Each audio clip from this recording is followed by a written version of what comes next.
Hi, welcome to Dial In. I'm Don Knabe, Los Angeles County Supervisor for the 4th District. Last month, we had the pleasure of three of our former governors joining the show, Governors George Deukmejian, Governor Pete Wilson, and Governor Gray Davis. Between them, they had the 20 years serving as governor from 1983 to 2003. Last month, we highlighted our discussion about the past and present state of affairs here in California. For this episode, we'd like to show you our conversation about the future of California and what it is like to lead this great state. I hope you'll enjoy the show.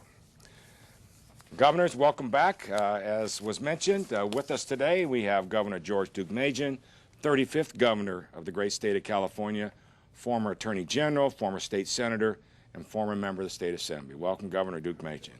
Governor Pete Wilson, our 36th governor, former United States Senator, former mayor of San Diego, the 29th mayor, as well as a member of the State Assembly. Welcome, Governor Wilson. Thank you. And Governor Gray Davis, 37th governor of the great state of California, former lieutenant governor, former state controller, former state assembly member, and chief of staff to our current governor, Jerry Brown, but it was during Governor Brown's first term. So, again, thank you all for joining us today. We are honored to have you here. Well, we talked about the past and the current and all those kinds of things. Let's talk a little bit about the future. And in the early conversations, when we talked about the past and the present, probably one of the big things has always been, and we talked about it, jobs, the business, the economy, the future of our state. And I want to show you a clip of Governor Davis about the importance of every level of government working together to maintain a vibrant business community. Let's roll the clip. I think you have to help every company, small and large, succeed. Manufacturing, auto dealerships, whatever businesses want to come here, we have to view that as a gift and make it as easy for them to locate here and expand. At the state level, in the governor's office, at the mayor's office, at the county board of supervisors, everybody has to put out the welcome mat. We have to get out and compete, sell ourselves. If we did it half as much as Texas did, we would, pardon my phrase, kick butt. Kick butt, I like that. As I mentioned before, and we talked about it, at one point throughout all of your administrations, we had many, many states here, right here in Southern California, with offices with the sole job of taking jobs. And not just big jobs, but you take the subcontractors as well. So, you know, we're competing now with other states for entertainment, all the high-tech kinds of things. So what do you think we should do? I'll start with you, Governor Davis. We saw your clip. I mean, you felt it very strongly then, and today I'm sure the passion is as great. But what should we do as a state to encourage job development and economic development here? Well, as I said the last time, Don, a job is really a gift. It allows you to fulfill your dreams, to raise your family, gives you a purpose in life. And we need to say, putting people to work, there's no higher priority for a public official in California. Yes, we have public safety, that's important, obviously, health, the environment, but jobs, at least as important. We have not accepted that simple notion. That's step one. Step two is to get everybody, as I said in that clip, to put out the welcome mat. If someone's going to locate in L.A. County, they're going to spend money in L.A. County. They're going to increase their property values in L.A. County. That gives everyone an opportunity in L.A. County to benefit. Google is now in Venice. That's in L.A. County. YouTube is in Beverly Hills. That's in L.A. County. Netflix is down here. Apple is down here. So we're becoming a tech center in L.A. County as well as an entertainment center. Whether it's manufacturing, consulting, innovation, we should welcome all those jobs and realize giving people a chance to achieve their dreams is an extraordinary gift. And it's in our power to do it if we'll just get off our duff. And I think there's a lot of regionalization going on right now where a city, if they bring a company into their community, while they may not live there, the surrounding areas and working together, whether it's infrastructure, whether it's all the kinds of things, the fact that they may live in a different city, but it's a city, but they're going to spend money in that city. They're going to buy a cup of coffee. They're going to buy a car. They're going to do all the things, a home mortgage, whatever it may be. Governor Wilson? When I came to office, one of my goals was to reverse the image of California as being either indifferent or even hostile to job creation and investors. By the end of my first term, we had done that. All of those other governors who had established bureaus to raid our jobs, to steal them, had folded and gone home. To do that, what we had to do was to convince the legislature that far from being just a gift, we have to earn those jobs, which means that you've got to compete for them, and that means you've got to reduce the burdens, the cost burdens, and all of the pain of trying to come to California. You've got to be competitive not just in terms of taxes, but in terms of the hidden tax from the regulatory excess that I hear complaints of all the time. And in particular, Gray's mentioned a number of major employers, but still the major employer in California is small business. And the big companies don't like it but can handle the costs of this regulatory excess. Small businesses can't, and it forces some of them to close. It definitely causes them to pay the costs of those burdens instead of hiring the people they'd like to hire. We reduced taxes. We reduced the regulatory excess, and we helped people come with a trade and commerce agency that sent red teams to local governments and said, help these people come in. They want to bring jobs to your community. Governor, I was a member of one of your red teams to keep jobs in Long Beach with, at the time, McDonnell Douglas and that transition to Boeing, where we were competitive, losing competition to Nevada, Arizona, and Texas. And that red team had a very significant, we went into a room, labor and management, and all the people from the Commerce Agency, and we couldn't leave the room. There were no windows. That's right. Until we worked something out, and it does. And I think we are at that point of retention. Governor Deukmejian? I followed Jerry Brown into office. Now, when I became governor, I went to New York to talk to a lot of the leaders in Wall Street and large corporations and so forth to try to explain to them that it was a different time. It was going to be a different time in California. And they were very, very doubtful. They had had 8 years under Jerry Brown, and they found that it was a very anti-business type of climate here. And no matter what I said, they didn't really believe it. They wanted to see it before they would believe it. So we struggled with this, and as I had mentioned earlier, we had a democratically controlled legislature, and they weren't always willing to make some of the changes that we were proposing. But we struggled with it for 8 years. We improved it. During those 8 years, there were 2.8 million new jobs created in California. Probably the common thread to all this is no governor can ever become complacent about bringing jobs to the state or keeping jobs here in the state of California. Constant effort is required to be competitive.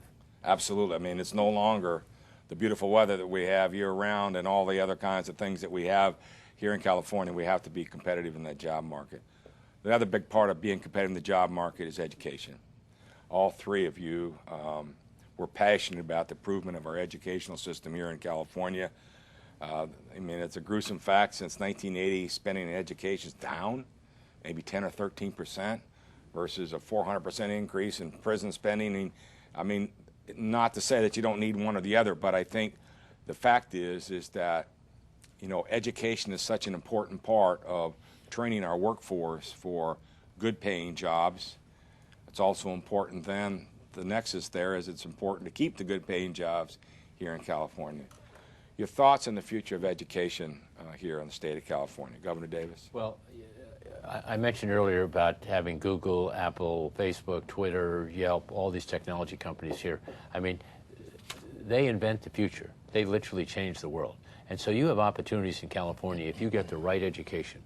And I want everyone who hears my voice who's in high school or community college to know if they take technical courses, they can get good jobs in technology that will open up a whole new world for them. There are great jobs out there. And I'm very proud of the research capabilities of the University of California. We lead the world in patents, and I created 4 institutes of science and innovation, which are privately financed or financed by the federal government. I'm very proud of that.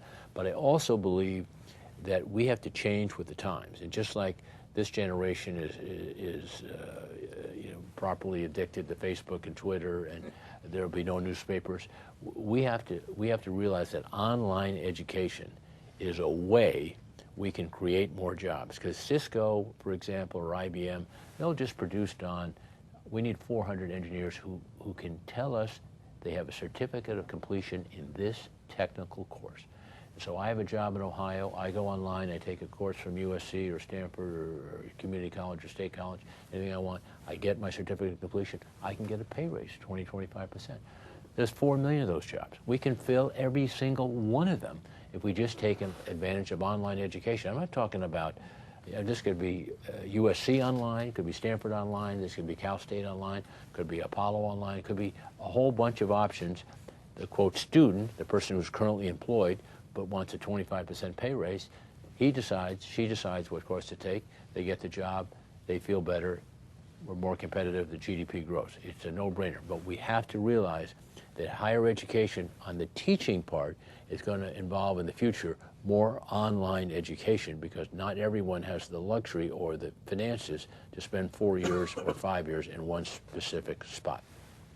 Very good. Governor Deukmejian? A few years before I became governor, there had been a number of instances of reductions, and when I became governor, we addressed those. We got a lot of cooperation from the University of California system. We didn't get too much cooperation from the Cal State University system at the time, but I think overall we still have an excellent higher education system in California. As far as K through 12, I can only tell you this, that when I first started in politics as an assemblyman, I was told by the educators for local schools that they weren't getting enough money. Many years later, 28 years later, I was still told by the representatives of the K through 12 system that there wasn't enough money. So every year there is a request, there is a demand for more funding and more funding and more funding. And you have to recognize it, but you have to do it judiciously and in keeping with all of the other demands that you have for the budget. But that's what's going to enable a young person to have a good opportunity and to be able to provide for themselves and for their families. Well, you can't get the most basic job. I don't care where you live or what state you live in. You can't get the most basic job if you can't read. I mean, you can't even fill out an application to flip a hamburger, whatever it may be. So education is a critical component of all that. And I only threw the Prop 88 back because I sort of go back. You all talked about budget earlier. I mean, if going back to Governor Deukmejian's day, you had a $20+ billion budget. Today it's tenfold higher, over $200 billion. And so it's not a matter of always having more money. The money's been there. It's just how you spend it and how you work through the process. So it's been an important part. Another big issue coming up from the federal level, maybe you have some insight, is immigration reform. Would have a dramatic impact. We have a third of all the undocumented here in the state of California. It has a huge impact. This immigration reform and Affordable Care Act could be the perfect storm with their rush to judgment in Washington if they don't do it the right way. The pathway to citizenship is a 15-year process with no reimbursement to local governments for that health care. So it could be a huge issue. Your feelings on, I mean, not feelings on, but sort of where you think this immigration reform is going to go on a national level, Governor Davis? I'm optimistic. I think the House and the Senate will work something out that will move America forward. Are there problems? Sure, there are problems. How do you do it exactly? Nobody knows for sure. But I think the basic, here's some clear advantages. We need guest worker programs to support agriculture in California. Secondly, we need the people who come all around the world, Don, to study at our great university, whether it's Harvard, Yale, Stanford, Berkeley, UCLA, USC. They can't stay here and get a job, even though we've educated them. So what do? They go home and they compete against us. This is lunacy. And I've heard both Republicans and Democrats say immigration will change that. Governor Wilson? No, that's absolutely true, and it has been for a long time. When I was still in the U.S. Senate, we had delegations of Silicon Valley executives come and plead with Congress to liberalize the quota for H-1B visas to bring in people who were adequately trained, technologically capable to produce the products that they wanted to produce. And Gray is correct. We are sending home PhDs to countries that will wind up competing with us. And at the same time, our legal immigration criterion give priority to so-called family reunification. Now, I'm sorry, but I would have to say that rational self-interest, which is employed by the other Western democracies in their legal immigration programs, doesn't do that. And what it has done with us is bring in people who are, frankly, consumers of services, but they're not the PhDs, they're not the people, they're not the doctors that we will require for the kind of shortage that we're experiencing. And that has to change. But I also would say, if you want to encourage that legal immigration, you can't undercut it by the kind of process for illegal immigrants that will allow them to go to the head of the line. Father Hesper, the former president of Notre Dame University, chaired the first significant commission, presidential commission on illegal immigration. And he said, the immigration that has brought us people of energy and drive who have assimilated into our culture, they come through the front door, and if that is to continue, then we cannot undercut it by allowing illegal immigration through the back door. And he was absolutely right. Leading California, one of the largest countries in the world by ourselves here, 40 million people, top 10 economies in the world. You know, John Wooden once said that leaders are visionaries with a poorly developed sense of fear and no concept of the odds against them. What made you want the job? What really got you into politics? Governor Deukmejian, let's start with you. Well, by the time I decided to run for governor, I had been in state offices for 20 years, Assembly, Senate, and Attorney General. So I thought that I knew California, I thought I knew state government, and that I was, by that time, prepared to take on the task of being governor of California. So, and an opportunity presented itself. It was open. The incumbent wasn't running for governor, so that's why I ran for governor and how I got into it. But starting way before that, I always was interested in current affairs. When I pick up a newspaper, I would always read the first section first before I'd turn to the sport pages, and I can't explain that. I don't know why. I was always that way, but I always had an interest in that, and so I just sort of gravitated to it, and gravitated as a volunteer to political campaigns and so forth before actually running myself. I walked a precinct for you in Cerritos when you were running for state senate out there. Thank you. Governor Davis? I believe my family I was born in New York City, and they came out here when I was 11 and left when I was like 18 and went back to New York City. And I was kind of out here on my own. I was, went to law school back east. I was in the Vietnam War, but it's pretty much on my own. And if I had any success out here, I attribute it entirely to my education. And that's what really drove me. I wanted to give everybody a chance to realize their dreams. And so if you care about education and you want to make a difference, government is a good place, because as Governor Wilson said, over half the budget is spent on some form of education. But if you can fire their imagination, you get people excited, get them to believe they can actually do something, it's an enormous gift. Governor Wilson? Well, I think if they're honest, anybody that you know who has held public office will tell you that a combination of idealism and egotism is what propels people to seek it. The idealism is wanting to help make the world better, and the egotism is in thinking that you're equipped to do it.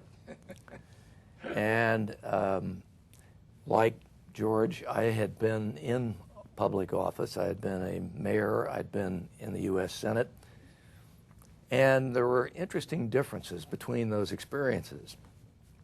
I decided that being the chief executive of California would be a wonderful opportunity because it was an office with real power, power to make appointments, power to initiate legislation by finding legislators who would carry a program to make serious change. So when he decided that he wasn't running, which I learned in the shower the Saturday after I'd just been reelected to the Senate, someone called, a dear friend of his, and he said, "You're going to have to run." And I said, "Run for what? I just got reelected." He said, "No, you're going to have to run for governor." People said it was a noble thing to leave the Senate and run for governor. If I'd known then what I learned, I would have agreed with them. On the other hand, it was not a difficult job at persuading me. It's the only time I've ever experienced an honest-to-God draft. But what I found is that this state, which I came to as an immigrant from the Midwest, I thought infinitely blessed in so many ways, but I could see things that needed to be fixed. Governor Wilson and I share a sort of a unhappy commonality in that we were both mayors of cities that suffered an air crash. Life-changing experience for me, and I'm sure for Governor Wilson as well. So there's no book. I mean, we can all talk about our visions and our passions and things. There's no book. There's no chapter 17, page 248 that says this is how you're going to govern during a crisis. And it's something that just happens, and you hope that you have people in the right place at the right time. Well, all of you have done an incredible job with all that. We do have a clip of Governor Wilson, I believe, during the Northridge earthquake. What can you tell us now about the extent of the damage throughout the Southern California from property loss alone? Tom, we can't estimate what the property loss will be. It's premature to do that. Our concern right now is safeguarding human life and restoration of service. It is going to be probably a long night for a number of people. Governor, you're beginning to preside over what is a permanent disaster area here in Southern California. It will cost money. There will be disruption, particularly as it relates to some surface transportation, but already the California Highway Patrol is figuring out alternative routings. And as I said, there's no book or chapter on governing during crisis. I want to start with you, Governor Wilson, because you had an incredible run of crises here in the state of California, from earthquakes to fires to floods to bugs to pestilence, even a mild tsunami up on the north coast. Right. No, you're right. We had 22 major natural disasters. Was that over your 8 years? No, that was Just the first term. First term. And that wasn't counting the Los Angeles riots, which were man-made. Yeah. These were natural. Well, the Northridge quake presented an opportunity to take advantage of the enormous powers given the governor under the state government code. In time of emergency, the governor is empowered to suspend not only regulation, but statute. And I did so, which prevented what I had been told would take 2 years and 2 months to restore the broken overpasses on Highway 10, the busiest freeway in the world. We were able to do it in 2 months and 2 days because we said, when we go to bid, I want to know not only what it's going to cost, but I also want them to say when they will complete the work, because we're going to attach a condition. And the condition is that for every day that they are late, they will suffer a penalty of $200,000 a day. For every day that they're early, they will receive a bonus of $200,000 a day. And they went from 2 years and 2 months to 2 months and 2 days, and it was open again. It was costing merchants and all the people who were derivative in terms of their jobs and the economy $600,000 a day, at least, for that. And we employed that provision in the government code repeatedly because unhappily we had multiple opportunities to do so. But I think that it set a precedent for how we ought to deal with emergencies, in addition to anticipating them and running practice drills. You've got to do that.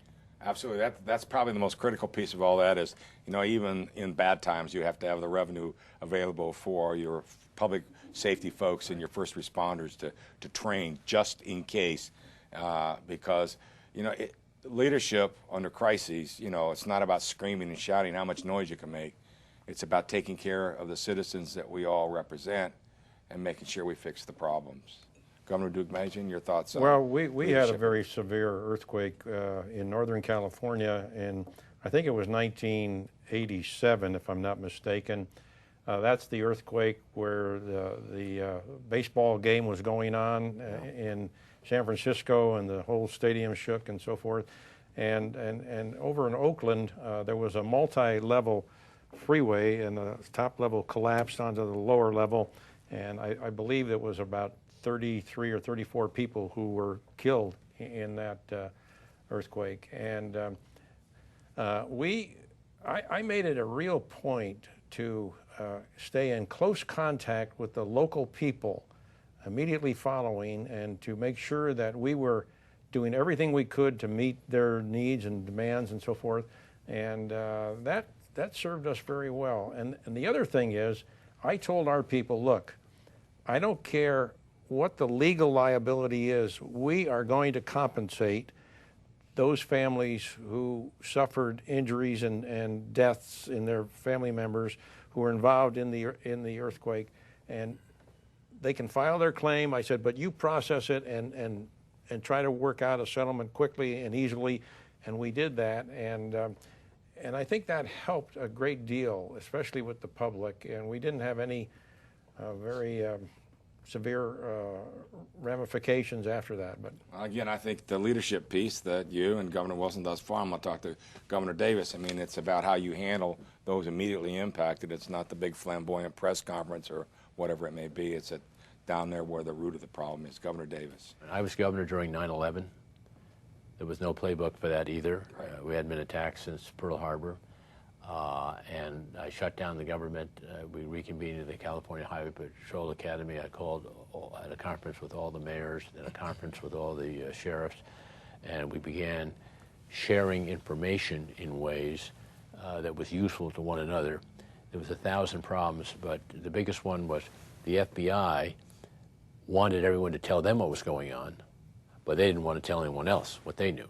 That culture has changed dramatically, but that was the culture we found ourselves with when I was governor. It's an amazing process, when a crisis hit. Again, you wake up and you're the governor of the state or a county supervisor or a mayor of a city, and you're off to, do whatever you normally do, and then all of a sudden the world changes or life changes. I mean, it's so significant with 9/11, the 22 issues that you had to deal with, and Governor Deukmejian. I mean, so it's an important part, and I think the people of the state of California have always been pretty fortunate to have people in leadership at the time of crises that aren't screamers or shouters or things that happen like in Katrina when, everybody's going this way, instead of saying, look, we got to fix the problem, deal with those that are in need. And your leadership, I think, over the years and during your time in office as governor is greatly appreciated by the citizens of this great state. Personally, I'm extremely thankful that you, the 3 past governors of this great state, took the time to be with us today and out of your busy schedules, I know. So we appreciate that, and want to thank you again for joining me on this show today, and we hope to see you all soon. Thank you all very much for being here. Pleasure to be with you, Don. Thank you again for tuning in to Dialed In. I'm very grateful to Governors George Deukmejian, Governor Pete Wilson, and Governor Gray Davis for sharing their time and insights with us today. I hope you found the show informative as well as interesting. Thank you again to the City of Los Angeles for allowing us to use their facilities, and as always to Charter Communications for allowing this show to happen, as well as working with us to produce the show. Thank you again for tuning in to Dial In. We'll be back next month with an all-new show. See you then.